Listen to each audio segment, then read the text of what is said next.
Isang napaganda, mapagpalang araw po sa ating lahat, lalo na dito po sa Barangay Bagupaye.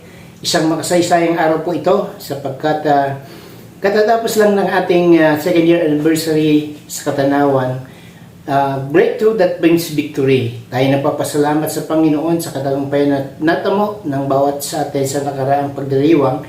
At ngayon po ay magdaraos po tayo ng unang taon ng anniversary sa ating Bible study dito po sa Barangay Bagupaye.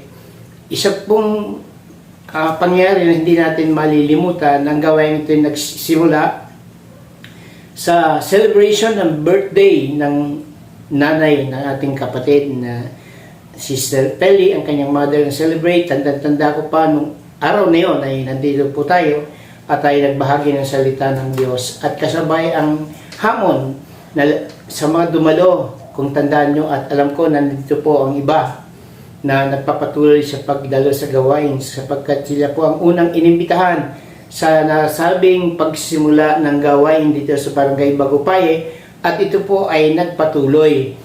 Kaya isang bagay na ginawa ng Panginoon na magkaroon tayo man lang ng kahit simpleng pagpapasalamat sa Panginoon dahil hindi natin malilimutan ang kasaysayan nito na isang taon na pala, parang kailan lang ay nagkaroon tayo ng gawain dito sa Barangay Bagupaye.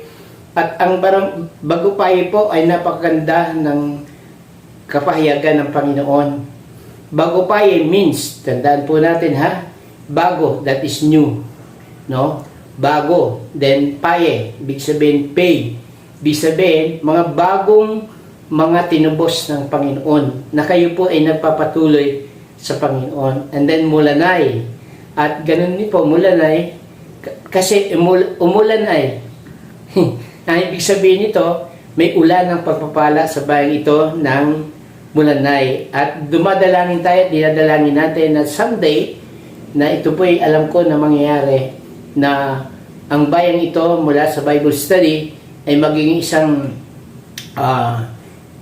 chapter ng GIL sa Quezon, ang Mulanay, Quezon. Naniniwala tayo, darating ang panahon, pagkakataon na ito'y mangyayari. At para tayo po ay maging isang ganap na chapter, kinakailangan ma-meet natin minimum of 50 attendees. At alam ko po na talagang naglalayon tayo na marating ang ating target at ang goal. At nagpapasalamat tayo sa Panginoon dahil yung vision, pangitain na binigay ng Panginoon sariwa sa puso at diwa ng bawat sa atin. At salamat sa mga walang humpay at nagpapatuloy na mga manggagawa na ginagamit ng Panginoon.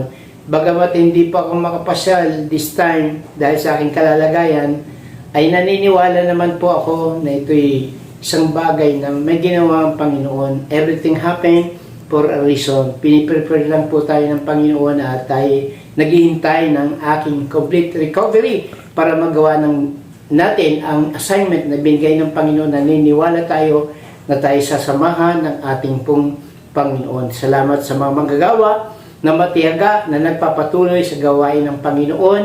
Salamat sa inyong buhay sapagkat hindi lilimutin ng Diyos anumang bagay na ginawa natin sa kanyang ubasan sapagkat ang sabi ng 1 Corinthians 15:58 na hindi niya lilimutin at hindi mawawalan ng kabuluhan ang lahat ng bagay na ginawa ng Panginoon. We will be rewarded by the Lord sa mga bagay na ginagawa natin.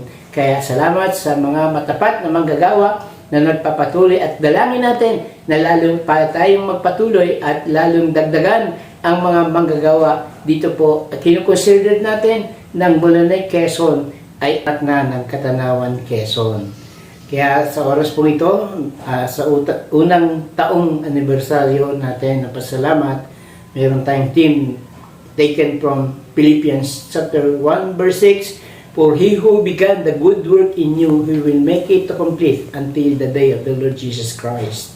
Ano ang pinasimulan ng Panginoon sa Barangay Bagupaye, ito'y tatapusin ng Diyos hanggang sa muli niyang pagparito. Kaya po, sa araw na ito, ay hayaan natin, enjoy natin yung pagpapala ng Panginoon at nawa sa buhay po natin ay matagpuan po tayo na may kagalakan sapagkat sabi ng Panginoon, "The joy of the Lord is our strength." Kaya maging masaya ang lahat sa celebration nito Good day po. God bless you po. Pagpalain kayo ng Panginoon sa ating ginagawang taos-pusong pasasalamat sa loob ng isang taon na ginawa ng Panginoon sa Barangay Bagupay, Bulanay, Quezon.